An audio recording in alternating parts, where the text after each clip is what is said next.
History as it happens, September 19th, 2025. Weimar America Revisited.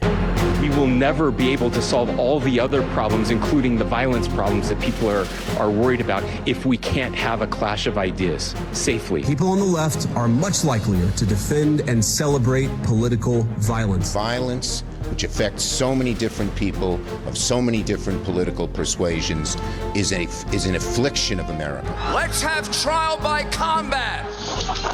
They were peaceful people. These were great people. The crowd was unbelievable. And I mentioned the word love. The love in the air. I've never seen anything like it. Hyper-polarization, political violence, right-wing elites dedicated to destroying democracy. These were some of the causes of the collapse of the Weimar Republic, the final nail in the coffin coming in January 1933 with the rise of Hitler. Some Americans today feel their country is on a similar path, or at least shares scary similarities with that dark chapter in German history. Does the comparison work? That's next, as we report history as it happens. I'm Martin DeCaro. The rise of the executive or the government by emergency decree, Article 48 in Weimar, Germany, 1930 and after, the Trump administration effort to create a unitary executive where the entire executive branch is under the president's direct control. You can see that in his efforts to not just fire people, but to bring to heel, the Justice Department, as he likes to say, is his legal staff. It's not an independent entity. What a couple of weeks, what a year, what a trying decade it's been in America. Our situation seems so dire right now, a corrupt and lawless administration led by a man who once incited a mob to attack Congress, the cratering of public confidence in institutions, including mine, the news media, hyper-polarization, demonization of the other, such as immigrants who are kidnapped off the streets and from their jobs by masked federal agents, and political violence. The Cato Institute published data on 620 politically motivated murders since 1975, excluding the 3,000 deaths on 9/11. Of those 620 murders, 391 were committed by people on the right, 65 on the left. And today we know that political violence remains a problem across the political spectrum, no matter the statistics. It affects all of us. Yet here is Vice President J.D. Vance on Charlie Kirk's podcast, days after the political activist was murdered in Utah. This is not a both sides problem. If both sides have a problem, one side has a much bigger and malignant problem, and that is the truth we must be told. So our situation seems so dire, our leaders so divisive, that the collapse of the Weimar Republic, post-war Germany's brief experiment in democracy without Democrats, is often invoked by Americans looking to history to help them understand what is happening right now. The Weimar Republic, whose agonizing death happened gradually from about 1930, then suddenly after Adolf Hitler was levered into power in January 1933. Damit zu unserem ewigen deutschen Volk. Deutschland, Sieg, Heil! Heil! Is this the right place to look? You heard me introduce this episode as Weimar America Revisited, and that is because in January 2022, I did an episode with the same title with historian Christopher Browning, who argued then that Republicans loyal to Donald Trump were attacking the legitimacy of American elections. In 1933, Germany's conservative and nationalist elites who had been eviscerating Weimar democracy during a time of severe political paralysis ultimately welcomed Adolf Hitler into their ranks in an attempt to control him while burying the hated parliamentary democracy. So again, what can we learn from this analogy? In what ways does the comparison fail? David Abraham is Professor Emeritus of Law at the University of Miami School of Law. He is a specialist in European history and political economy and has studied interwar Germany for decades. He is the author of The Collapse of the Weimar Republic, Political Economy in Crisis. Our conversation next, but hey, there is a way for you to skip ads and get access to bonus content and the entire catalog of 500 episodes. Go to historyasithappens.com and subscribe. For $5 a month, you can support this podcast. That's historyasithappens.com. David Abraham, welcome to the podcast. Thank you very much. This is your very first time on the show, so tell us a little bit about your scholarship on this issue. The Collapse of the Weimar Republic happens to be the title of your first book on the subject some 40 years ago. Yes, so as a graduate student and the son of Holocaust survivors, I had a particular interest in Nazism, how it came into power in Germany, not to mention all of the tragedies that it caused. Curiously, looked at from today, what is today called Holocaust studies, genocide studies, did not exist at the time. So what one did, or what I did, was study German history, modern German history. And I did so at a time of what we subsequently called neo-Marxist social theory was on the ascendant in the mid-70s in particular. New Left Review, Verso Publishers, a rediscovery of Antonio Gramsci, and the entire interwar Marxist tradition were suddenly back on the graduate school syllabi. In that environment, I decided I needed to study not so much the horrors, which a lot of people had already engaged with, but with the foundations of stability and the erosion of stability in democracies, liberal democracy, constitutional democracies that are at the same time capitalist regimes. Stability is acquired through compromise and interaction amongst different social classes. So at first you took a Marxist lens, correct me if I'm wrong, a Marxist lens to your study that fascism in Germany was, a tool of capital or part of a coming war between, I'll let you pick it up from there. That's a little simple. I mean, there was a popular thread of radical, I wouldn't call it Marxist because it's not structurally analytical, but there was a popular thread on the left that the German elites, big business, banks, others wanted the Nazis, and so they gave them large sums of money and arranged for them to walk in the door and take over. Not that simple. The Weimar Republic was a constitutional, liberal, multi-party regime with advanced social welfare state, advanced for its time. It emerged, however, in the aftermath of very costly World War I, lots of deaths, lots of very unhappy veterans. So it was a period that was both promising and frail or fragile. Yeah. I wanted to understand through essentially, but not exclusively, a Marxist lens, a Marxist perspective, how a system like that could be stable, as it was for a dozen years, and then collapse and open the door to the disaster that followed. Yeah. We'll get into just how stable the Weimar Republic was, but I am interested in your remark about the nature or the origins of Holocaust or genocide studies. I'm not a historian, but I have read quite a bit about this subject and the historiography as well. And I did find it fascinating how it took decades for this field of study to blossom, really in Germany first, right, when the German public finally came around to seeing the enormity of the Holocaust and the full intent, the full scale of the Holocaust, right? Well, it was many, many decades. I mean, to begin with, Germans, by and large, after World War II, considered themselves the victims, right? The victims of ruthless Soviet barbaric warfare, all of that in quotation marks, of course, as well as a British vengeance that led to firebombing Dresden and things like that. So the Germans considered themselves the victims, and because of American and other interests in containing the Soviet Union, we were quite happy to quickly reintegrate West Germany into what became the NATO alliance, and that gave them, West Germans in particular, further opportunity to bury or ignore their own past.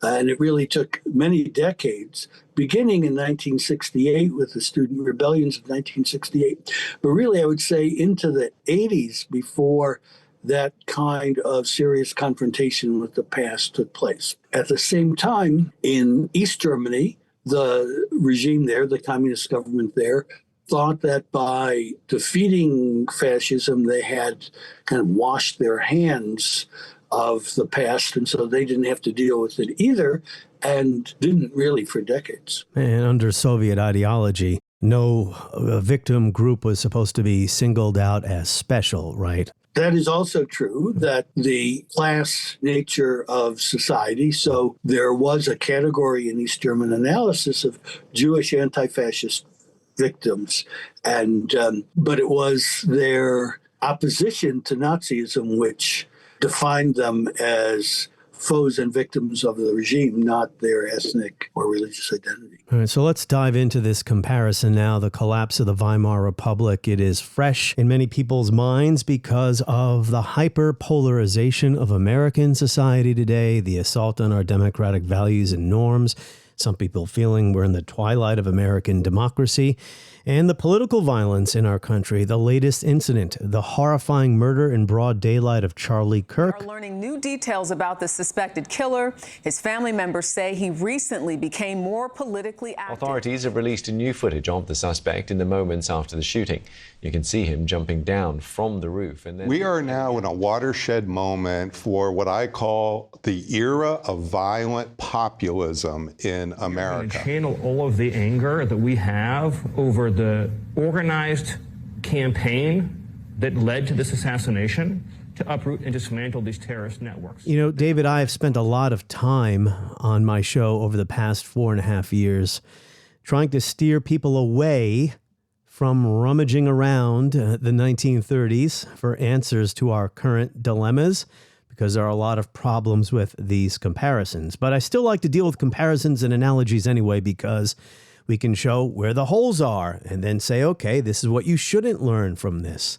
At the same time, we must always learn about the Third Reich. There is much to still learn to this day. So let's start at 30,000 feet. I'll stop talking and let you, the expert, take it away here. What are the problems with this comparison, America 2025 and the Weimar Republic? To begin with, no two cases are ever identical. There are qualities of a government, of a regime, and one can compare those qualities.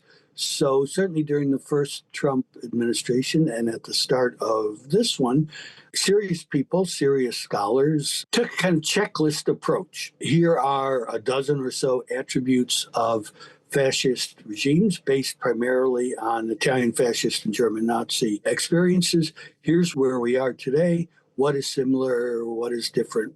That's one approach to it. But at some point, in my own view, fascism is not the best description of the current moment, because sometimes two differences might make a whole lot more difference than a dozen similarities. Beginning, for example, with something that's very important today and was very important at the end of Weimar, too.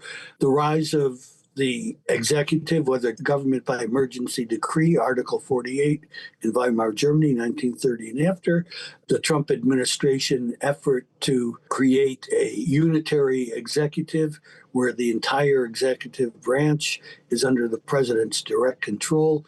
You can see that in his efforts to not just fire people, but to bring to heel, the Justice Department, as he likes to say, is his legal staff. It's not an independent entity. So there's the attempt to bring the entire executive branch of government under the chancellor, or in our case, the president's hold. Then there is the effort to make the parliament or the Congress subservient to the executive. We're seeing that. I mean, the Republican Party has just rolled over and played dead. They decided, I guess, after losing twice with genteel conservatives, they had no future unless they had some kind of charismatic, tough guy. And Trump is that person. So the Republicans in Congress have completely abandoned any independent politics. So you have that important similarity. You have an attack on the judiciary. Then you add an atmosphere of political violence, which you just referred to. Yeah, I really want to dig into the violence aspect, because the Weimar Republic was a very violent place, more so at certain times than others. It had a period of relative stability. One aspect of this, or one piece of the analogy that is compelling to people, it starts with a question. How does a democracy die? How does a democracy actually collapse? So people are looking at how the Weimar Republic fell to pieces, which was not a long-lived democracy. It happened in a country that did not have a liberal democratic tradition. And they're comparing that to our situation today. If, for instance, American democracy is hollowed out from within, if we have, say, in our country, conservative elites who welcome into their coalition a bohemian corporal who they underestimated. It proved impossible to control Donald Trump. Now, I'm not comparing the two men, of course, just the two situations. Why don't you pick it up from there? Okay, so let's start with a couple of major differences. I think it's not quite fair to say that Germany had no liberal tradition before the Weimar Republic. It had a very legal, constitutional legal regime. It had what we would call due process, rule of law. It was very important, even in imperial Germany. So it's not as if they were starting from zero in 1919. That's a good point. But it is true that there was an extremely costly war. There were millions of fatalities in that war, returning veterans who had very little, and then in the inflation that followed the war to 1923, lost what little they had. Those of us who are not young anymore will remember that after Vietnam, there were large numbers of damaged, I use that term for its psychological as well as its physical meaning, veterans in the United States, people who had been in Vietnam and came back demoralized, broken, angry. But that pales in comparison to the post-World War I situation. In addition, the victors in World War I demanded a lot from Germany in the way of reparations. It was a tough go. Nevertheless, Germany had the world's largest and most significant social democratic party, very strong trade union movements, liberal, legal, and constitutional folks design the Weimar Constitution. Even though it was paying all these reparations, it did receive very large sums of loan money from the United States, which quickly rebuilt German industry. The losses in the war subsequently became part of a modernization effort. So I don't think one should buy the image of the Weimar Republic as a kind of half-dead duck waiting for the second half of death to set in. I think you're right. Zara Steiner made this point in one of her 2 volumes on the interwar European period there, that at some point in the 1920s in Weimar Germany, if you had said to somebody, all of this is going to be gone in a few years, they would not have believed you, actually, because there was some stability there. Yes, I think that's important. There was stability in several ways, at several levels. First, the German economy, which has always been one of the most export-based economies in the industrial world. A third of everything Germany produced in the interwar years was exported. Germany's share of world exports actually increased throughout the decade. So the economy was not so dire. Wages had, by the late 20s, exceeded the pre-war level.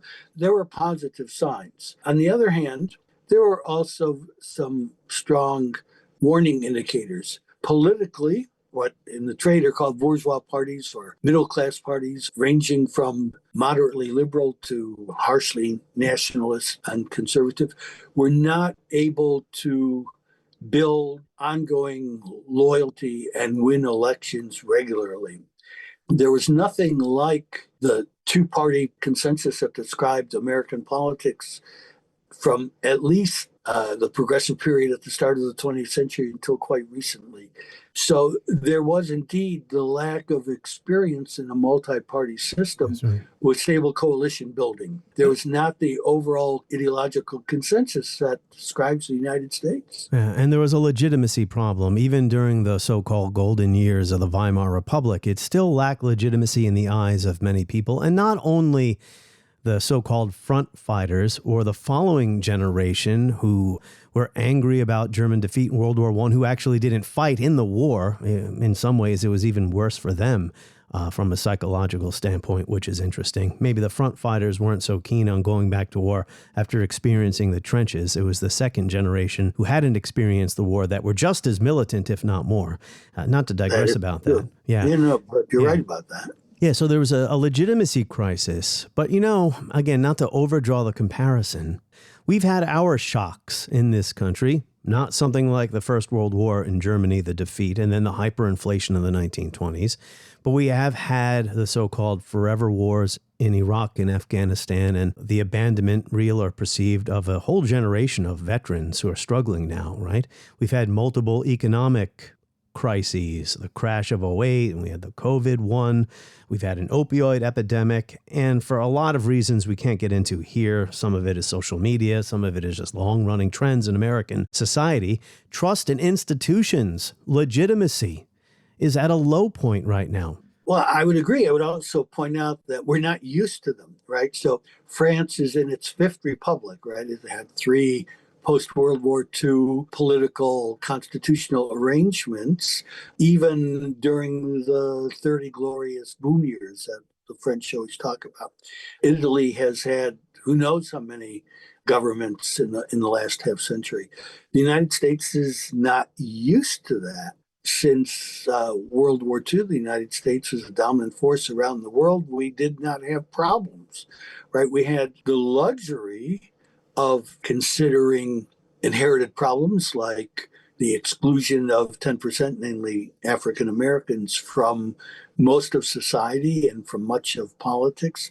It took 20 years after World War II, but we were able to begin to address it so that in many respects, you can only talk about the United States as a liberal democracy since the Civil Rights and Voting Rights Acts of the mid-'60s, which now are slowly being repealed and people actually talk about. You mentioned the late Charlie Kirk. He said that this 1964 Civil Rights Act was a mistake. We have seen in the last few years attitudes toward the settlement that marked America's period of greatest greatness.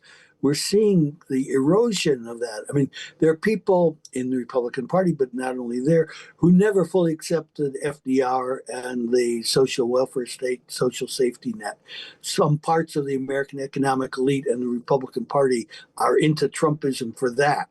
It's hard to compare the communist revolutions, attempted revolutions of 1918, 1919 with DEI and feminism, but you have people on the right in the United States today who treat it as if it was a threat to the very being of the republic.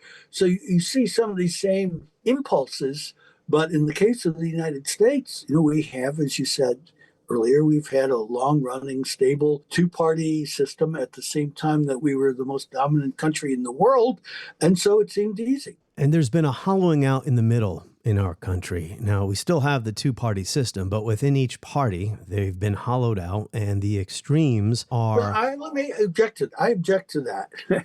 I don't think the Democratic Party is in any way extreme. Europeans say the United States is the two most conservative large parties in the world, the Republicans and the Democrats, both of whom are well to the right of your average European Christian Democratic or Social Democratic Party when it comes to domestic economic and welfare issues.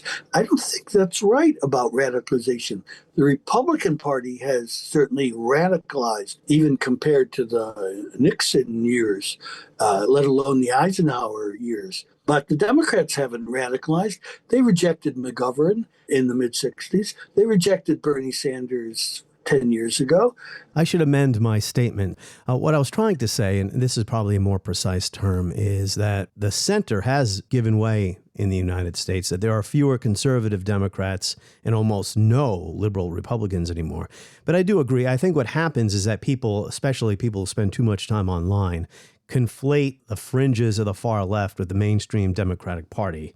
I don't think the Republican Party is a normal political party anymore. I think the Trump administration is, as you were saying, anti-liberal. They don't give a hoot about free speech. We can see that this week where they're talking about cracking down on liberal groups that are supposedly fomenting terrorism and are somehow responsible for what happened to Charlie Kirk. This festering violence that you see on the far left from becoming even more and more mainstream. A lot of people are very worried about how we got here in the first place. And you have the crazies on the far left who are saying, oh, Stephen Miller and J.D. Vance, they're going to go after constitutionally protected speech. No, we're going to go after the NGO network that foments, facilitates, and engages in violence. Maybe a point that's important here to make that's relevant to this discussion is in the Weimar Republic, which was not a two-party system, you had multiple parties. It was the parties, plural, in the center that lost ground to the far left and the far right. So some people today say or ask, is the Trump administration, the Trump movement, a symptom or a cause of our problems? And I would say both. A lot of disillusioned Americans gave him their vote in 2016 because they were fed up with the establishment. But in his second term, I think he is definitely a causal mover, if you will, driving our country in a more illiberal direction. I think you're absolutely right on both facets of that point. If you look back at the 2016 elections, and actually, if you start looking already during the later years of the Obama presidency, there was no articulated defense of the American working class whose factories had shut, people who were making a union wage, making things, but whose children were working at Walmart or trying to get some kind of computer job. There was a definite decline in the standard of living and in the standard of security. And the security part is important because it brings us to the immigration question too. The sense of a loss of control over work, loss of control over affordability. And then with COVID, of course, loss of control over health and personal choice and things like that. You had Trump and Sanders, but not Hillary Clinton, both saying things like NAFTA, the loss of jobs to Mexico, the loss of jobs to China, rich getting richer, the working class getting poorer. The Democratic Party had shifted. We see it now. It seems obvious. At the time, the Clinton faction within the Democratic Party was denying it. They were talking about, lifting the glass ceiling for professional women and things like that at the same time that the massive portions of the American working class were not doing well, and they ignored it. Hillary Clinton never campaigned in Wisconsin. It's quite astounding. Not only did I oppose NAFTA, I stood on picket lines with workers in opposition to this disastrous trade agreement. Secretary Clinton supported NAFTA. Instead of creating jobs, NAFTA cost us jobs, 850,000 jobs, including over 26,000 jobs here in Pennsylvania. So there were things festering that started with the crisis that Obama inherited, but got worse and worse. So yes, you're right. The 2016 Trump surprise victory was a function of no one having paid attention, no leaders having paid attention to those problems. And now historians do two things. They look at long-term structural transformations, and they look at what happened between 6 a.m. and 6 p.m. on a given day. And they don't always overlap nicely. You can attribute Harris's defeat to the clumsiness of the Democratic Party, to hiding Biden's health issues, to her own unpreparedness. The macro analysis is what then unfolds. You have the rise of these libertarian gazillionaires who somehow make an alliance with people who think that transgender college swimmers are destroying their lives. They got a hold of the rudder and they're now steering the ship. Yeah, there are these issues or culture war controversies out there. They're not phantoms, and there are some problems with how some Democrats or liberal activists talk about these things. But yeah, they're not the existential problems they're often made out to be. They're often distractions, in my view. But, about my point about the hollowing out of the middle in the United States. In society, away from the parties, what we're seeing now, and this is probably reflected more online, each side sees the other as an existential threat to our country. And that's not new in American history, by the way. Right. And we saw that during the Weimar years when the brown shirts were clashing with left-wing paramilitaries in the streets. The Weimar Republic was a very violent place, right? Not just the street crime. There were assassinations, right? There were assassinations early in the Weimar period. The victims are primarily, leaving aside the street fighting, but the prominent people who were assassinated were in the middle. Walter Rathenau, for example, who was one of the major industrialists who was able to keep business interest in the fold, partly for the sake of Germany's foreign policy interests, but he was able to keep them in the fold. At the very beginning of the Republic, of course, there was the major murder of Liebknecht and Luxembourg and a part of the repression of the communists. Whether there would have been a Russian Soviet-style revolution or not, looking at it from the standpoint of 1918, by 1920, that was clearly not going to happen anymore. Yeah. That was over. And people voted, by which I mean both voters and interest organizations of business and of labor, moved toward the middle for a while. Then at the end of the 20s, beginning, let's say, in 1930, that the radicalization and hollowing out of the middle that you described took place and got worse. In the case of the United States. And we don't have paramilitaries running around today, but we do have ICE agents without identification, whoever they are, federal agents wearing masks, taking people off the streets. Oh, absolutely. Those who do think that we are entering a fascist form of governance in the United States point to things like that. Let me go back one step and then come back to what you just said. The example of DEI and transgender issues may seem purely cultural, but there's a larger version of that, which we see in the immigration arena.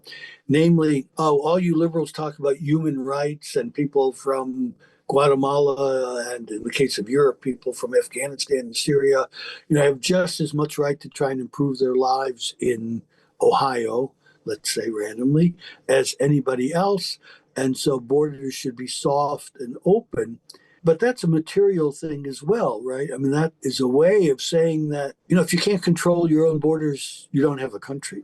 That contention makes sense to a lot of people. Losing the ability to decide who out there, who is not one of us, might be allowed to come in and become one of us, that's central to the idea of sovereignty. And I think the Democrats, not that they were radical or moved to the left in any way, I think they just missed that. And at the same time that they missed it, it was useful to keeping labor costs down in the country. That's not a culture war issue. That's deeper than that. Let's go back to the paramilitary violence in the Weimar Republic. We're not really seeing that in the United States today. Every once in a while you'll see an Antifa video pop up here or there. We did have January 6, 2021, but I don't know. So, I'm not trying to make light of our problems now, but the brown shirts, at one point, the SS, they were banned from public demonstrations. And then there was a deal struck with Hitler. I think this is in 1932, that if you agree to go along with the results of the next election, we'll lift the ban on the brown shirts. This was the late Weimar chancellorships. Well, Hitler never went along with the results of the election, but the ban was lifted anyway. So that was one instance where it looked like the Weimar Republic was trying to save itself, David. But for the most part, the right-wing paramilitaries, the government looked the other way, didn't it? Well, as the supposed center or the former center moved to the right and the Social Democrats remained strong, the workers' movement remained strong, and to be able to defeat them, to be able to change the rules of the game to the advantage of big business interests and other interests required finding a base of mass support. And the Nazis were able to put together a base of mass support, which then could provide the mass support that the Social Democrats and workers' groups had provided during better days. The violence that you referred to, parties had militias. The word militia you hear a lot in the United States. We don't see any really big militias, but you do see certain things, and you put your finger on one of them. The ICE pulling people off the street, having officers of the law who do not identify themselves, who drive unmarked vehicles, wear no identification, cover their faces. This is not the rule of law. They may say, oh, well, this is what the Attorney General has told us to do. But that is not the rule of law. That is a frightening thing. So I have the first book I always reach for whenever I do anything about the origins of the Third Reich, and that is Richard J. Evans' superb The Coming of the Third Reich. I have his conclusion open here. He said the legacy of World War I included political violence on a massive and destructive scale in Germany and helped persuade many nonviolent and respectable people to tolerate it to a degree that would have been unthinkable in an effectively functioning parliamentary democracy. Evans goes on to say, a number of key factors, however, stand out from all the rest and factors in the collapse of the Weimar Republic. The first is the effect of the Depression, the Great Depression, which he says radicalized the electorate, destroyed or deeply damaged the more moderate parties, and polarized the political system between the Marxist parties and the bourgeois groups, all of which move rapidly towards the right. It's hard to picture Adolf Hitler getting into power without the Great Depression. It's not a straight one-to-one cause and effect. Sure. It is true that the obstinacy, the determination of the Social Democratic Party, which remained the largest party in Germany for the period where there were free elections, they refused to sacrifice. Amongst the most fascinating things that I've read in my research were the debates inside the Social Democratic Party and the trade union movement, 1931, 32 into 33. And maybe it was stupid, maybe it was politically disastrous, but they refused to sacrifice the gains that they had made on behalf of working class Germans, working class people, trade union members, as the Depression got worse. So to the extent that they were in the parliament, they managed to continue funding unemployment insurance, for example, at a time when the government was broke. They managed to continue health insurance at a time when there was no money for it. They would not give up the gains that they had made in order to keep allies in the Catholic Party and in the People's Party, German People's Party, with whom they had been allied in better days. That obstinacy contributed to the center-right moving further to the right. I've looked at the archives of most of the major industrial and economic organizations in Germany in the Weimar years. They were never pro-social democracy, of course not. But the turn against the Weimar system itself was something they undertook because this onerous welfare system was sitting on the pillars of a liberal democracy. And to get rid of that social welfare system, they realized they had to get rid of the liberal democracy. And they couldn't get rid of a popular electoral democracy without an electoral majority. And that's where the alliance with the Nazis matures in 1932. That's right. We have to remember that no party was capable of getting a 50% majority in the Reichstag. It would have been impossible given everything that was going on in the number of parties in the country. The Germans, the Nazis, I should say, the Nazis got about 37% in the July 32 elections. That was their high watermark, right? That was their high watermark. Then they fell back down, and the Social Democrats, were in the mid-30% range, and the communists too. Of course, that's a whole different issue, the inability of socialists and communists to work together. But, add another 15%, and together, as we saw in France during the Popular Front, if all of the anti-fascist people get together, they will have a majority. And that's what happened in France. At least it worked for a few years and then fell apart, and then the war started. But in Germany, the bitterness of the right toward the left, the movement, as you just quoted from Evans, of the center-right further and further to the right until the obvious partners became the Nazis. And the first thing they did was crush the left. This is the concern of many who look at President Trump's denunciations of left-wing groups and left-wing parties and how they need to be banned, crushed, defunded, whatever. So to my earlier question, really the question that is the framing for this conversation, how does a democracy die, and can we learn anything about the collapse of the Weimar Republic? The people who welcomed Hitler into their coalition in January of 1933, they obviously were not interested in preserving democracy, a parliamentary democracy. Now, that might sound obvious, but we have to acknowledge that for at least 3 years, German leadership were not trying to preserve democracy, including Reich President Paul von Hindenburg himself.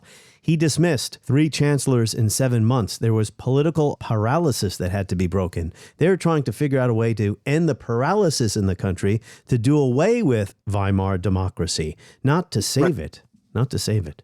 Their defense after 1945 of people like Pop and Brüning was that they were trying to save radical surgery, presidential decrees, extreme executive power in order to preserve, of course, they called it the country, not the regime or the system, but to preserve the country. Well, that's not what they said at the time. Papen said we'd have Hitler in a corner squealing in no time. But all these chancellors from 1930 on, beginning with von Brüning, they were ruling by emergency decree. Yes, which is our president said he would like to do or would do, depending on what quotation you dig up. Yeah, so here is the parallel or non-parallel. We don't have emergency decrees in our country, but we do have executive orders and an attitude and actions, a mindset and their behavior. The Trump administration is trying to govern like they don't have to answer to anyone. Yes, well, let me go back half a step in what you said. They do argue for a state of exception, right? Emergency decrees. That's right. They're always federalizing the National Guard. Everything's an emergency. Yeah. Los Angeles, Washington. The famous right-wing and Nazi legal theorist Carl Schmitt defined sovereignty as the power that declares the state of exception. So sovereign is he who declares the state of exception. So Trump is sovereign when he can say that there is a drug war. So I'm going to bomb boats in the ocean or deport all of these people because it's an invasion, right? The drug problem is an invasion. These are, in effect, declarations of a state of emergency. And that is what is hovering now around the calls after Kirk's killing. Somehow there's a massive left-wing threat combining crime and lunatic leftists, or whatever the phrase of the day is.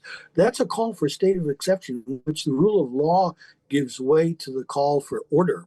And he's the man of order. Yeah, the treatment of immigrants and foreign college students has been a disgrace. It's been illegal.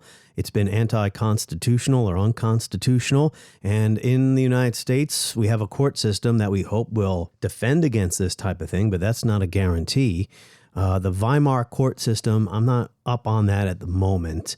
But I do know within 6 months after taking power, the judiciary under Adolf Hitler from January 1933 was thoroughly Nazified. We did have a rule of law society that was no longer a rule of law society in a short amount of time. Right. So there is some similarity here as well. The upper courts in Weimar Germany consisted of people who'd been recruited before there was a republic, monarchists in other words, and was very right-wing, very conservative throughout the 20s and into the 30s, in spite of which they were later purged by a younger cadre of Nazi judges. The lower judges in the Weimar period were fresh pioneers of Republican legality, or what we would in the United States call liberals. That's what we're seeing now, right? The district courts seem to be upholding the rule of law, and the Supreme Court seems to be upholding the president's powers. Well, they already gave him immunity last year. That was one of the most disgraceful Supreme Court rulings in American history, as Sean Wolentz explained on this podcast. So we can begin to wrap up here, although on this subject, it's always hard to wrap up. There's so much to get to. But about the fascism stuff, for the longest time now, I've been arguing that Donald Trump is not a fascist based on the definition I happen to subscribe to that is informed historically and based on the conversations I've had on my show. Although I just did have a conversation with another historian who said, Trump may not be a fascist himself. He has no ideology. But in this second administration, there are people, and they're not household names, who do subscribe to a set of ideas or behaviors, if you want to use the Paxton route and define fascism more by behavior rather than ideology. whose views and their actions are more than tinged with a fascist or neo-fascist outlook around Trump, who are important people in his administration. Do you agree with that? Well, I think it's absolutely true that there is no border, no fixed border between what we would call right-wing conservative and fascist. So Project 2025, in many respects, is just a hardcore conservative project. But it has these elements of domination and control behaviors, as you say, that we see manifested in the approach of the FBI leadership, Justice Department leadership, which is not just conservative. It is an approach to the use of power against identified adversaries. And they're clear about that. They don't even bother to talk about law breaking. People in the Justice Department and the FBI say it's fine to use the Justice Department to go after adversaries, whether there's a legal case against them or not. That's a core violation of rule of law democracy. Since I have you here, what is David Abraham's definition of fascism?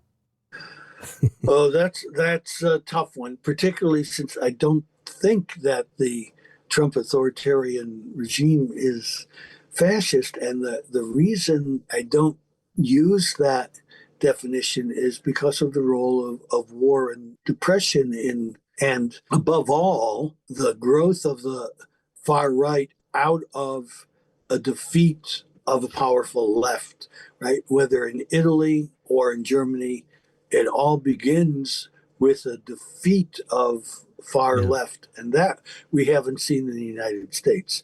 I would say the core of fascism is the merger of conservative and right-wing groups with a mass populist movement.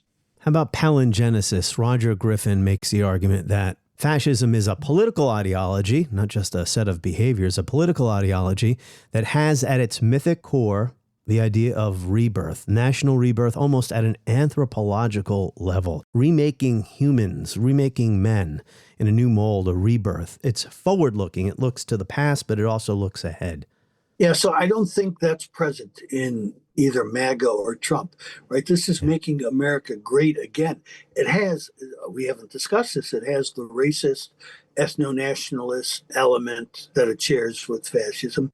But fascism had a modernism to it that MAGA and Trump don't have. I mean, Italian, even more than German, is a very modernist. Mussolini was look at the architecture, the literature, the arts, even in Germany as well. There's a modernism there. Airplanes.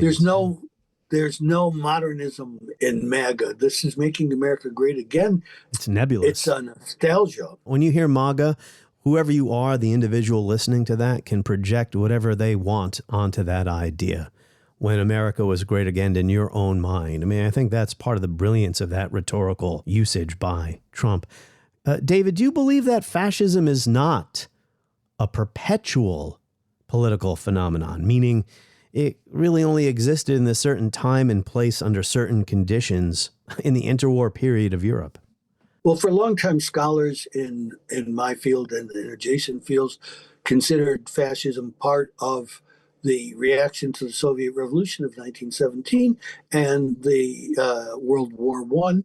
And without the communist threat and without all of the destruction of and death of World War I, there wasn't fascism. There were lots of other bad things, but it wasn't fascism. I would reserve the term for right-wing and populist merger that takes place in the aftermath of an attempted left-wing advance. And we did not have that left-wing advance in the United States. And so I wouldn't use the term fascism. But that's not the most important thing. Yeah, of course. The important thing is, what is going on here? There, fascism was both modernist and anti-modernist. So, for example, on the women question, there was a lot of talk about women as mothers of the nation, having kids. But there was also a major influx of women into the labor market, certainly in Germany. MAGA so far seems to be more conservative on that, more reactionary on that. You know, people being put in their place. So you can see it with minorities. Black people should be quiet or disappear. This whole trad wife stuff that I was not paying attention to until very recently. But apparently there are millions of people who are paying attention to this notion that women should go back home. Yeah, I mean, it's a complicated picture. The Weimar period was one of sexual and artistic experimentation.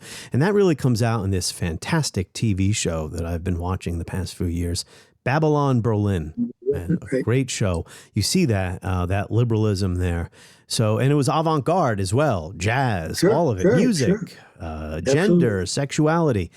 When the Nazis took over, they were not interested in that kind of modernism or future-looking or experimentation, right? They had a different kind of modernist take when it came to art and sexuality and homosexuality, although Hitler strangely seemed to tolerate his lieutenants' gay lifestyle. Well, there's a kind of homoeroticism of the trench that they cultivated. But you're right. I mean, it sounds like a contradiction in terms, but it was a reactionary modernism. Yes, a reactionary tools of modernity in the cause of reaction. I was referring to Ernst Röhm. Hitler knew Ernst Röhm was gay, and he tolerated it for a while. Final remark here, David Abraham, and thank you for your generosity. Whether America today is similar or not similar to Weimar, we're bad enough where we are. And what really concerns me, among many things, people looking at their fellow Americans as enemies. And how politics has become totalizing. Everything is looked at through a political lens. That is not healthy for people as individuals, and it is not healthy for our society. And it is no surprise that there's violence, and not just violence, but people shrugging their shoulders or celebrating the violence. What we thought of as the American way of life, where you get along with your neighbors and your people at work, whether you share political views with them or not, is not the norm historically. Historically, people live in communities of the like-minded, whether that's derived from their social and economic standing. I mean, America is, a pretty segregated country. If you look at census data, we don't live amidst people who have different economic and educational backgrounds. We live in very segregated communities, if you look at the census data. But in most countries and most places, people have associated with the like-minded. They have not left their politics aside in order to be apolitical members of communities. That's a kind of luxury that America enjoyed for a long time. And it's something to do with America's dominance in the world. We all benefited from America's standing. You looked at the Congress, the difference between Democrats and Republicans was also minor because we dominated the world. That may be gone, and it may be gone for a while. It may be gone forever. It's certainly gone now. On the next episode of History as It Happens, a UN commission concluded Israel is committing genocide in Gaza, the latest chapter in a murderous campaign against Palestinian society. Yet political elites in the US and Germany, to name two, continue to defend the Jewish state against all criticism. Why? That's next as we report History as It Happens. Make sure you sign up for my free newsletter. Go to Substack and search for History as It Happens.